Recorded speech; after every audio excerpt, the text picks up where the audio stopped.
Welcome back to the Toppy Blues, your source for all things Everton. My name's Connor Williams, and we're back with another one of our end of season player reviews. This time it is on none other than Iliman Ndiaye. So without further ado, let's get straight into his stats for this season. So this season in the Premier League, well, in all comps, he's played 37 games. He's got 11 goals and no assists. Nine of those goals are in the Premier League, and then one apiece in the respective cups.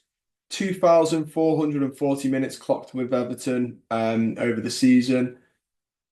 In the Premier League, he has nine goals as well from an XG of 6.24, which is very, very nice indeed. Um, in terms of goals per game, that's about 0.3 goals per game, which is, again, very, very nice when you consider that we sort of needed goals. We don't have Dominic Calvert-Lewin in the side, and 11 goals a game from the left is very Richarlison-esque numbers. That's before Richarlison left, I believe. So good numbers for us, really good numbers, 11 goals. Um, and I believe as well, he this season was our top goal scorer with his 11 goals. Well, nine in the Premier League, but 11 overall. And obviously comes up second behind Dwight McNeil in goals and assists because of McNeil's assists. He's had three big chances missed, so he could have gone even further up there if he'd managed to finish them. Assists, none from an expected assist of 1.35. Three big chances created, 0.5 key passes per game as well, which is great to see. His dribbling's very, very good. It's 52% successful dribbles, which equals out at 2.1 per game. Very good in his duels won. Defensively, he's got 1.6 tackles per game and only has one error leading to a goal. Again, he's not a player that you really are going to expect to be down the defensive line anyway. In terms of cross accuracy, 26.3% cross accuracy. Touches, he's got 1,246 touches. Touches in the opposition's box, 91. Very all round, very, very good. If we look at his progressive play, and his progressive carries, because I think that's where he'll excel a little bit more as well, which would be great to see. He's got successful take-ons as well. He's really, really solid at them. He's got 91 successful take-ons this season, which is great to see. Progressive passes in the Premier League, he has got 59. He's got 86 progressive carries, and he's received 122 progressive passes. Again, really, really great way of getting us up that field, being able to do that. So fantastic player all round. I think you can tell though when you're looking at him that he's that type of player. He's very good, very controlled of his dribbling. And yeah, I think he's just a really, really good player for us. I think he's going to be an even greater player next season, for us as well. But yeah, so in terms of how he actually does, like I said, really, really great. He is a player that I don't know if we found his best position yet, to be honest, because people are sort of, people will say, oh, he plays better behind the striker. Some people will say he plays better on the right or the left or up front. He can play anywhere behind the striker and the striker. I'd like to see him in the 10. I don't think we will see him in the 10 though. I think David Moyes likes him on the left. Whether we'll see him up front, I can only imagine if we were no strikers left, we'd play him up front potentially. But he's good at pressing high, he's good at positioning, he's good at passing. He's obviously a bit weaker in stuff of the more physical game, like the aerial duels. But it's not that big of a deal for me if the left winger can't win those headers because the message is to get it to him. He cuts inside and will either create space to lay someone else on, or he'll have enough space to go for the shot himself. Um, yeah, in terms of a highlight this season, it's gonna have to be. I mean, it's gonna have to be one of his goals, isn't it? He played really, really well in the Southampton game, getting his two goals, which was great to see.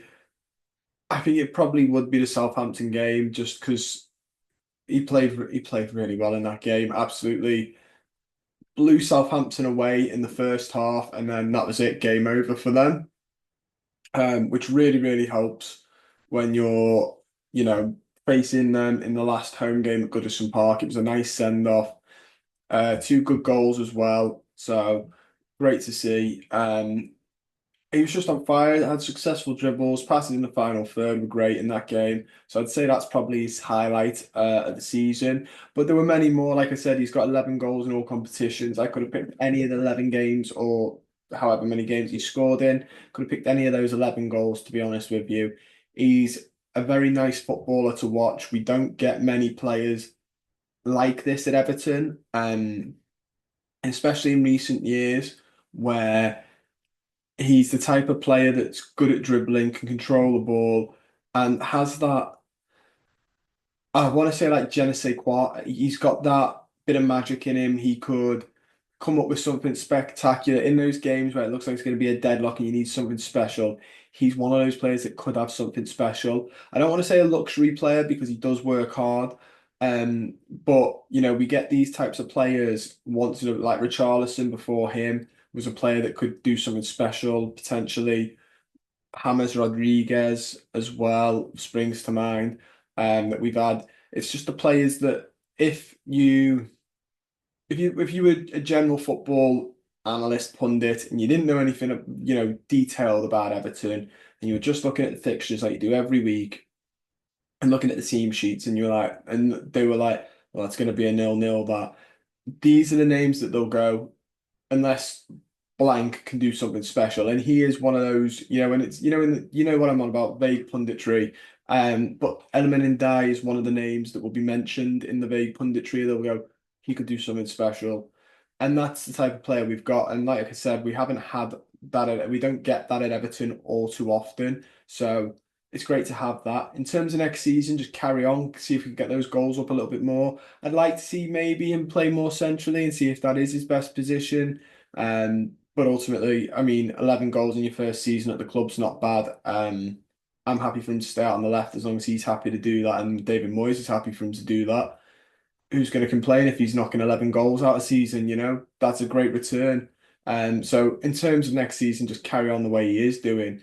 In terms of a rating, um, I'm gonna give him the highest I think as of recording is an 8, and I'm gonna give him an 8.5. Um, it was between that or I don't know if a 9 was a bit too mental. No, I'm gonna give him an 8.5. I gave Dwight McNeil 7.5. I'm gonna give him an 8.5. I think Ndiaye's had a really solid season for us. I think the fact he's our top goal scorer, says it all. We've had a season where we've had Beto and he's been hot and cold some days. We've had Calvert-Lewin that struggled to get back to playing regularly. There was a period where we were wondering where the goals were coming from, and Ndiaye was picking up, the goals in those games. So I think an 8.5 is more than fair. Don't forget to like the video, subscribe to the channel if you're not already, and comment down below your thoughts and your rating on Iliman Ndiaye. Look forward to reading them, and I'll see you guys very soon.